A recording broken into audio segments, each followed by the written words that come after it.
All right, so Dana White is here to save boxing. His first love, before he was ever anything to do with mixed martial arts, Dana White was a massive boxing fan, of course, took the UFC from being a company in debt, on the verge of bankruptcy, turned it into the massive sport that it is, the mainstream spectacle, and one of the most powerful and valuable sports franchises on the planet, okay? That's what the UFC is. And Dana White, you've probably seen it, has just partnered with Turki Al-Sheikh from Saudi Arabia with TKO, the company that owns the WWE and, of course, the UFC. They've partnered together and they're going to launch a new league in boxing, okay? New belts, new fighters, new rules, basically the best fight the best. And of course, if a fighter loses, it's not going to mean the end of the career. Remember, in boxing, that's the way it goes. All these promoters out there, they get behind the young fighter, they build them up, they give them easy matches along the way. And then as soon as they lose one, that's it. They're damaged goods. They're out the window and off they pop. So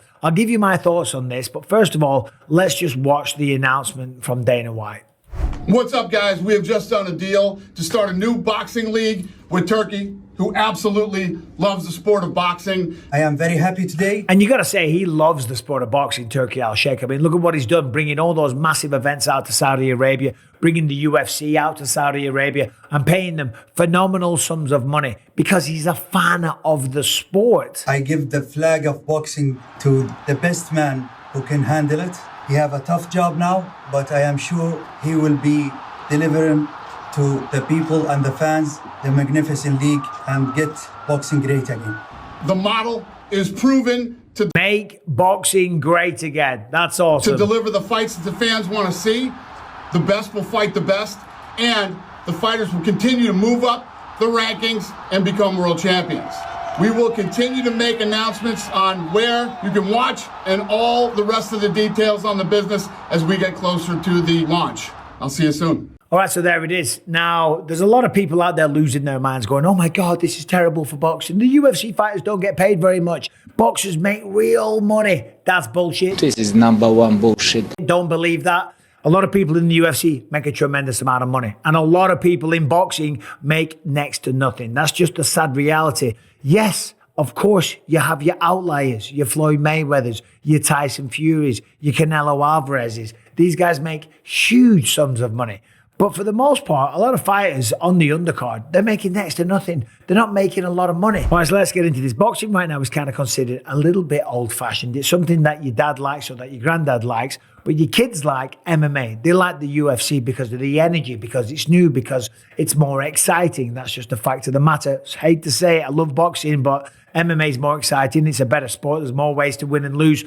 But the product is better. Now, we're not talking about every MMA fight that you go to is going to be groundbreaking and the production is going to be incredible. No, that's at the UFC. Of course, there's up-and-coming promoters all over the world. There's amateurs, there's experienced people, there's people that are just bad at it. Okay, you go to some fights and it's a circus. It's a shit show.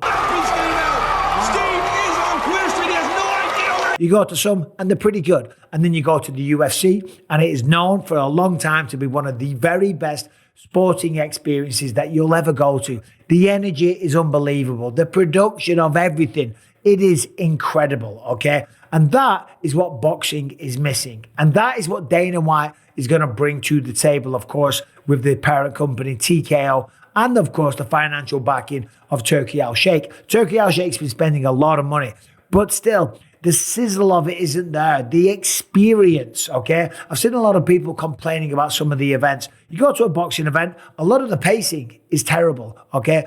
There are, as Dana said, there's an interview out there. He said they're doing podcasts in between fights.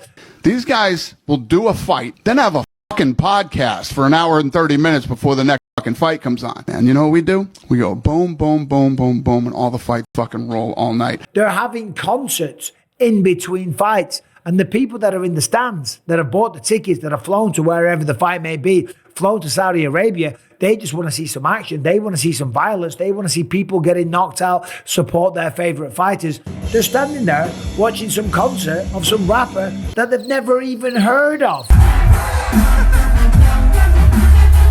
So that's problem number one. That will be fixed. The production will be absolutely tip-top. The pacing of the fights will be better for the people in the audience and, of course, for the viewer at home. There might be 20,000 people in an arena, but there's millions of people watching at home. You've got to get through it. I know firsthand that the UFC, they will adjust things on the fly to make sure that the event keeps moving. Obviously, I'm a commentator. We just had a fight in Seattle. We had all knockouts and finishes on the prelims. So when the prelims finished, to fill the rest of the TV segment, they had to go to the desk, okay, to fill the TV air. So that meant that when they went live with the main card, typically myself and the other commentators, we stand there, we do opening comments and things like that. They were like, no opening comments. Let's get straight to the fights. Let's get right into the action, because the viewer has been made to wait about 20 minutes before they last saw an actual fight. And that's why people are tuning in.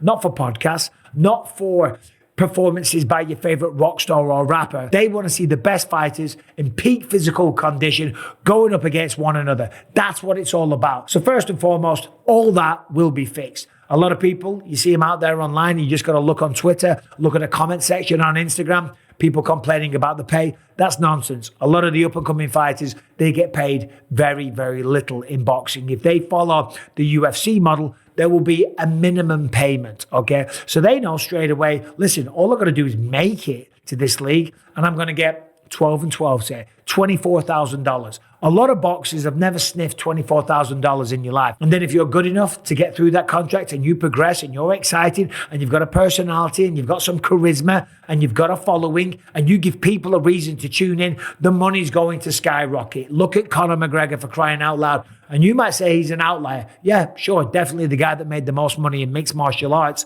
But there's so many millionaires. I mean, Alex Pereira's fighting this weekend. According to Instagram, he gets paid $9.6 million per fight. John Jones is out there. He's making tons of money. All the champions are making millions of dollars, okay? You can't say that in boxing, okay? You just can't. There's world champions out there getting paid very little compared to what UFC fighters make. This is an old one, this. It's absolute nonsense, okay? I'm not sitting here as a UFC commentator saying this. I'm sitting here as somebody that's been educated by people in the know. And I'm not talking about UFC or Dana White or anyone like that at the UFC. I'm talking about Adam Cattrall and Nick Peet, guys that cover the sport of boxing like I cover the sport of mixed martial arts. They live and breathe boxing, and they tell me all about the injustices. They tell me about the corruption. They tell me about the shitty judging, the refereeing, and the crap pay that most of the fighters get unless you're an absolute global megastar. So that will be fixed. Another thing is, listen, look at boxing lately. We've got Jake Paul versus Mike Tyson, KSI going up against Logan Paul and stuff like that. We've had all these influencers infiltrate the boxing world. And yes, that's great, I guess, to bring in a new generation, to bring in new fans and give them something to get excited about. But that's not what you're supposed to do. You're not supposed to generate fans by bringing in a circus sideshow. You're not supposed to get people interested by bringing in TikTokers and bloggers and YouTubers. You're supposed to get them interested in watching the best fighters on the planet.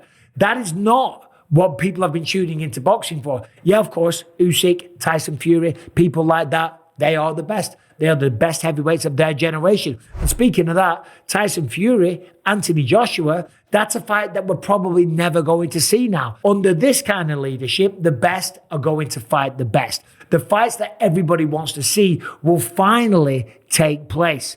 Now, of course, I don't know all the ins and outs. I haven't looked at the contracts, and there's a lot of guessing and assuming, and there's a lot of people losing their mind saying, this is going to be terrible for the sport. Boxing's going to get taken over. The fighters are going to get ripped off. It's bullshit, okay? Number one, the more promoters there is in anything, the better it is for the fighters. Why? Because they have more options. It's as simple as that. Nobody's putting a gun to anybody's head and saying, you got to sign this contract. The good news is, the boss wants to see you. Oh, good. Let's go see him then. You didn't let me finish. Boss wants to see you dead. They will only sign with this organization if it's the best fit for them. And watch this. I guarantee they attract a lot of top fighters. And why will that be? Because that's the best place to go. And certainly if you're a young up-and-coming boxer, there is no real path, you know. Maybe you get signed by one of the big promoters, you know, like Golden Boy or Matchroom or whatever, you know. But generally, you pick a fight, you get a manager. But there's no structure to it. There's a lot of shady managers. There's a lot of crappy promoters. There's a lot of bullshit goes on in the sport of boxing. And we're not even talking about potentially fights being fixed over the years, the crazy refereeing and the judging that we seem to always see. To be fair, we do still see some bad judging in the UFC. That's on the athletic commissions, not on the promoters. But we are going to see fighters with a contract, knowing how much they're going to get paid, with a guaranteed set amount of fights per year, and knowing exactly where they stand, and being part of an organization that's going to be big enough to where if they work their ass off,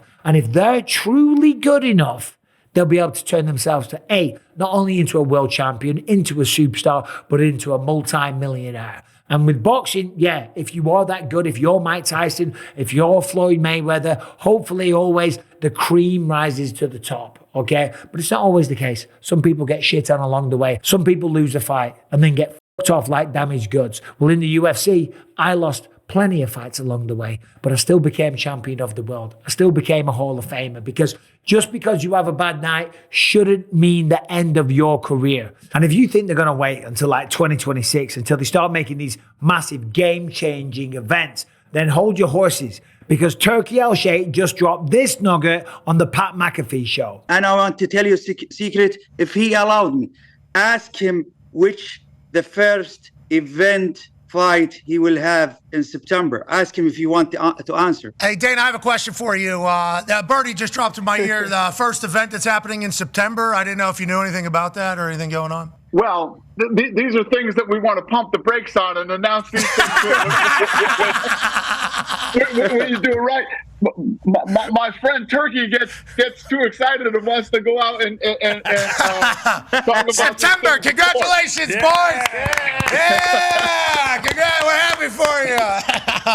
That is awesome. Well, go ahead, Dana. We actually are getting together with him tomorrow. We're going to shoot some content. And when it's time to announce, we have a massive fight, literally a massive fight that only this guy could make happen. So anyway, Dana White getting involved in boxing with Turki Al-Sheikh and TKO. I don't know the ins and the outs, but I feel like this is going to be a huge, historic day in the world of boxing. And I also feel like it's going to be a big wake-up call to all the other promoters. Look at the events that these guys put on. Maybe it's 2025, 26, probably next year before they start rolling out events. But look at the quality of production, the excitement that they're going to generate, and then watch all the other promoters try and copy it, because you know they're going to do that. Anyway, as I say, I don't know the ins and the outs, but I think if you're a boxer right now, if you're a young up-and-coming boxer, having guys like this get involved, it's only a good thing. There's more options, there's more money, and it's something to get excited about.